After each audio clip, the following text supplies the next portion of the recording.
एक बहुत ही सुंदर गांव था। उस गांव में एक दादी माँ रहा करती थी, जिसकी उम्र तकरीबन 90 वर्ष थी।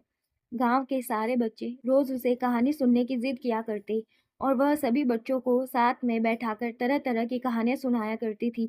एक बार की बात है, एक लड़का दादी माँ से जिद करने लगा कि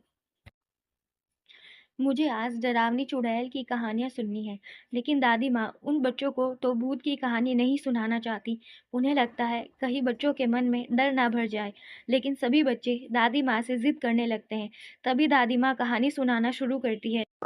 एक जंगल में एक पहाड़ी थी। वहां एक डरावनी चुड़ैल रहा करती थी। उस पहाड़ी में एक छोटा सा खंडर था। उसी खंडर के अंदर चुड़ैल का खजाना छिपा था, जिसमें बहुत से रत्न, हीरे, मोती, जवाहरात और महिलाओं के बहुत से आभूषण भी थे। वह चुड़ैल खजाने की रक्षा करने के लिए उस जंगल में भय का माहौल बनाए रहती थी, ताकि कोई उस खंडर के करीब भी ना आ सके। लेकिन एक दिन लकड़हारा लकड़ी काटने के लिए उस जंगल में प्रवेश कर गया और जलाऊ लकड़ी की तलाश में जंगल के मध्य भाग तक पहुंच गया, जहां उस चुड़ैल का खंडर बना था।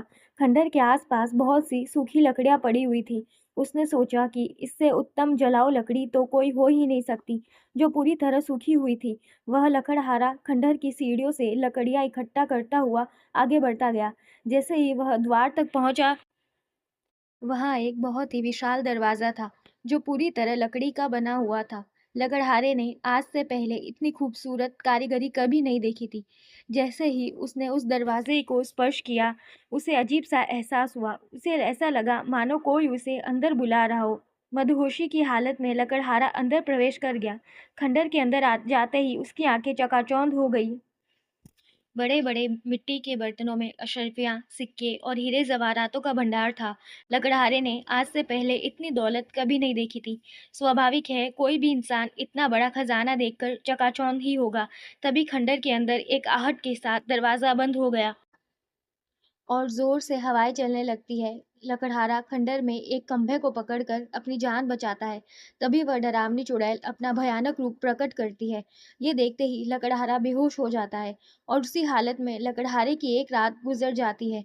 और जब लकड़हारे को होश आता है, तो वहाँ चारों तरफ केवल पेड़ ही पेड़ दिखाई देते हैं। लकड़हारे को कुछ समझ नहीं आता कि वह यहाँ कैसे पहुँचा। लकड़हारा अपने कुर्ते की जेब में हाथ डालता है, तो उसे एक सोने का सिक्का मिलता है। वो ये देखकर बहुत प्रसन्न हो जाता है और वो सोचता है उसकी जान बच गई और उसे इतना बड़ा सिक्का भी मिल गया, जिससे उसका खर्चा तो चल ही जाएगा। और वह उत्साहित होकर अपने गांव वापस बिना लकड़ियों के ही आ जाता है। घर आकर सभी को यह बात बताता है, लेकिन उसके घर वाले कोई भी प्रतिक्रिया नहीं देते। उसे लगता है मैं इतनी जोर जोर से सबको अपनी बातें बता रहा हूँ, लेकिन कोई मेरी बातें सुन क्यों नहीं पा रहा। तभी वह पास में ही पड़े पानी के बर्तन में मुंह धोने के लिए हाथ डालता है, लेकिन वह पानी की एक बूंद को भी स्पर्श नहीं कर सकता। उसे कुछ समझ नहीं आता कि वह अदृश्य हो गया है या उसकी मृत्यु हो चुकी है। और तभी दादी माँ सभी बच्चों को नींद से जगाती है। दरअसल कहानी सुनते सुनते सभी बच्चों को नींद आ चुकी थी।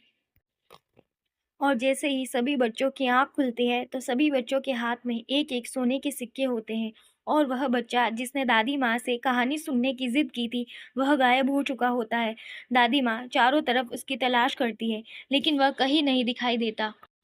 सभी सोचते हैं आखिर वो गया कहाँ? वह लड़का रहस्यमय लड़का बनकर रह जाता है।